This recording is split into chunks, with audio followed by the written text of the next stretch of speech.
How did a person born in 1877 on a property on Coopers Creek, Queensland, end up at the Cavendish Laboratory at Cambridge University, researching with the leading scientists in the world of the day? And how, in a family of graziers, did one son decide not only to be an academic, but to pursue a life of academia in England, France, and India? And how did he end up as a cavalry officer on the Western Front in the First World War? And what led him to becoming a polo playing university academic? The surname Durack has been associated with the land, with discovery, with hardship, with perseverance, and with vigour. The surname has been associated with Western Australia, and particularly with the Kimberleys. The Western Australian arm of the Durack family was the subject of an episode of the ABC television series Dynasties. Professor Jerry Durack, the subject of this articulation, was a Queenslander, though, who was to broaden his horizons extraordinarily for the Brisbane of the late 1800s in both a geographical and scientific way. Professor Durack's story is worthy of consideration, not only due to his more famous Western Australian relations, but due to the exploits of his life. Who then was Jerry Durack?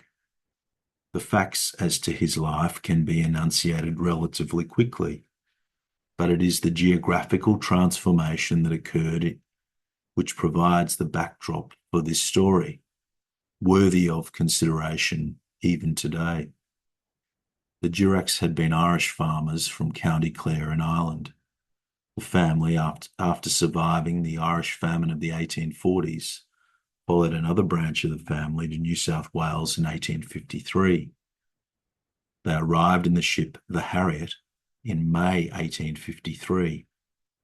Australia had itself faced a financial depression in the early 1840s, but the Bendigo goldfield was discovered towards Christmas 1851, and that brought a financial change. Professor Durack's father was Patrick, the eldest son amongst 8 children. There were 5 daughters and 3 sons in that family. Patrick was the older brother of Michael Durack of Archerfield Station, and Patrick and Michael are the primary characters, amongst others, in Dame Mary Durack's work Kings in Grass Castles, 1959. Within 2 months of reaching Australia, the father of those 8 children, also called Michael, was accidentally killed. Professor Durack's father, Patrick, was, as the oldest son, to play a key role in the family, understandably after the death of Michael Sr. Patrick Durack was born in 1834, so he was 12 years older than the next brother, Michael. The family had originally settled in Goulburn. It was said that Patrick had wished that all the family not be, quote, unlearned, end quote. In 1863, brothers Patrick and Michael, the husband of one of the sisters, Patrick Scanlon, and a work team set out for Queensland. They had 2 stockmen, as well as other riders who helped with the cattle and the horses. The stockmen were able to focus upon the wagon teams, with some 100 horses valued at about £2,500 and 400 breeding cattle valued at some £5 a head. They travelled north some 600 miles into Queensland. Michael was to remain in Queensland whilst his older brother Patrick returned to New South Wales to sell up and return to Queensland with the remainder of the family, further stock, and all the necessary items to make Queensland their home. But it was not until June 1867 and into 1868 that there was the permanent establishment of the greater family property at Thalungra on a tributary of Coopers Creek in Queensland.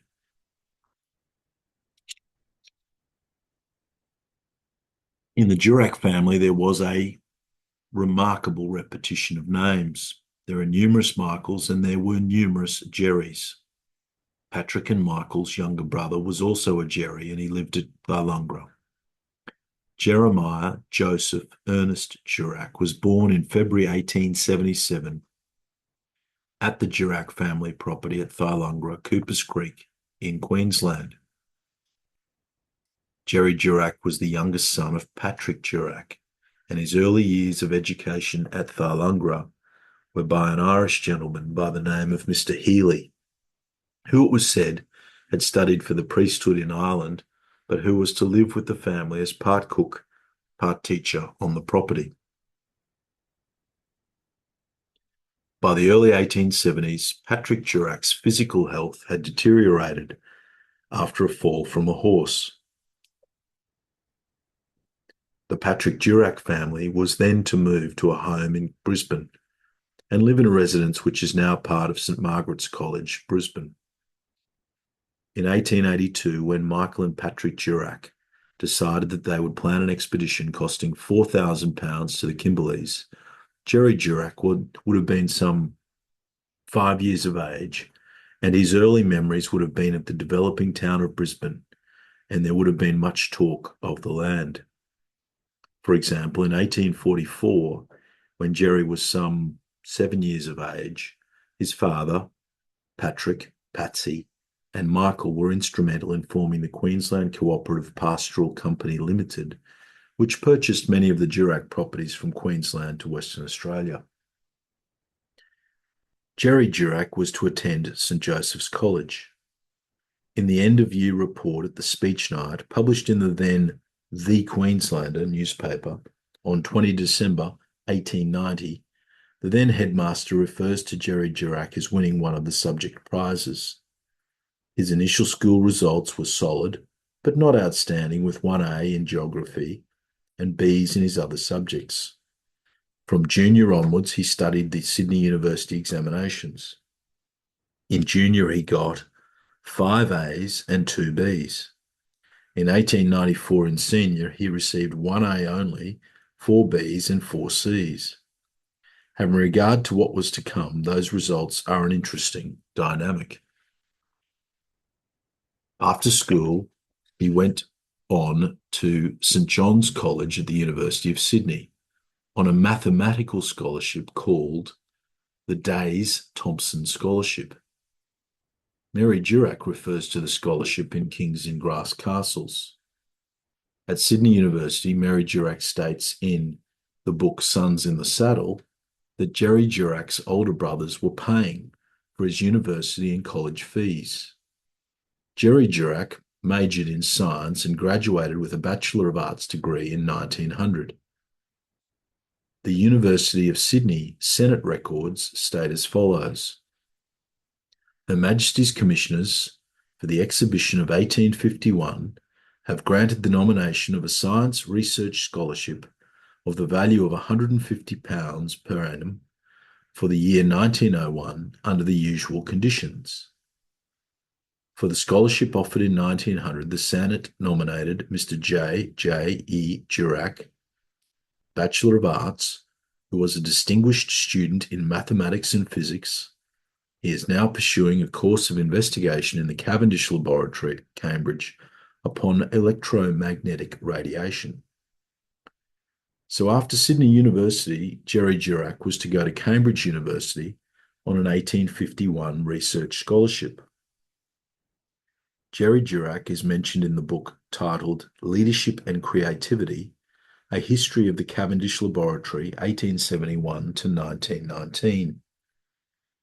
The 1851 research scholarship was founded as a result of the exhibition and funded scholars under 30 years of age from the Dominions for scientific research.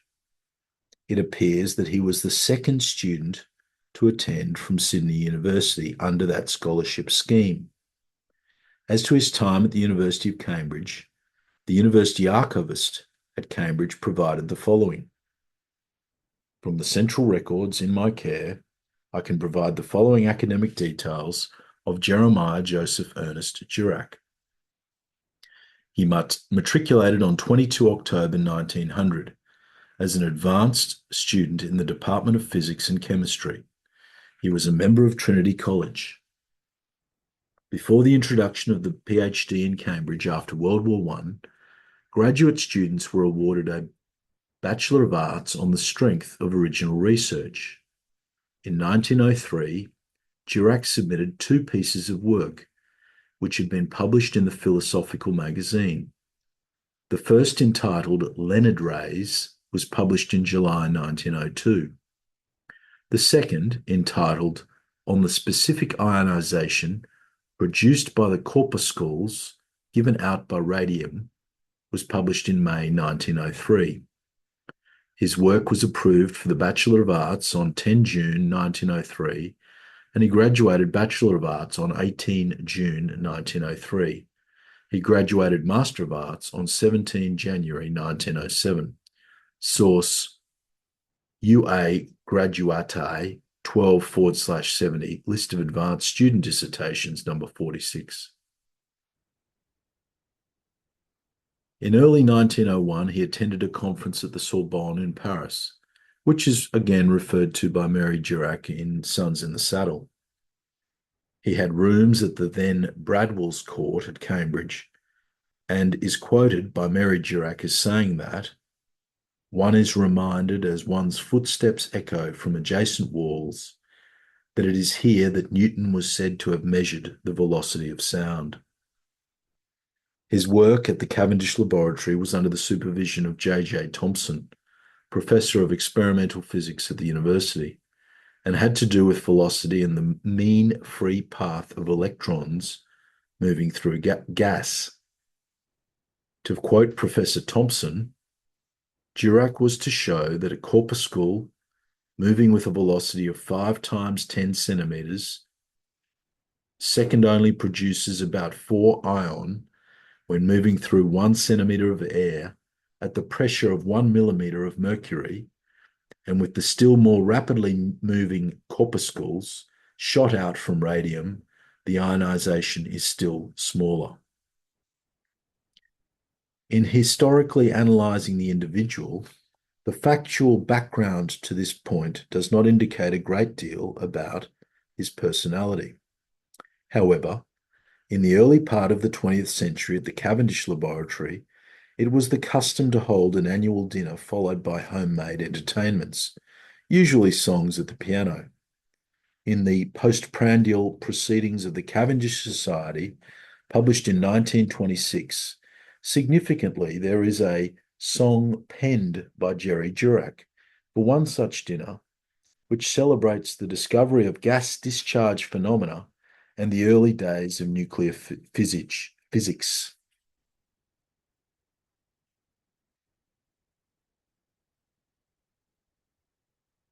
After the war, Durack and his wife, a descendant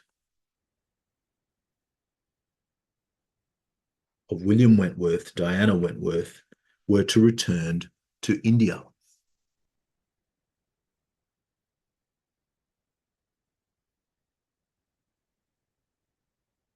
But before then, after Cambridge, he had become a demonstrator and lecturer of physics at King's College, London, and later he was appointed as a professor of physics at Muir College, Allahabad, in India. It was during this time, it seems, that Jerry became known as Dermot. For a period, he was the principal of that college in India. Mary Durack states in Sons in the Saddle that he had 4 good ponies and was said to play polo every day. He enjoyed a reputation for being a crack shot and accompanied the local Maharaja on occasional tiger shoots.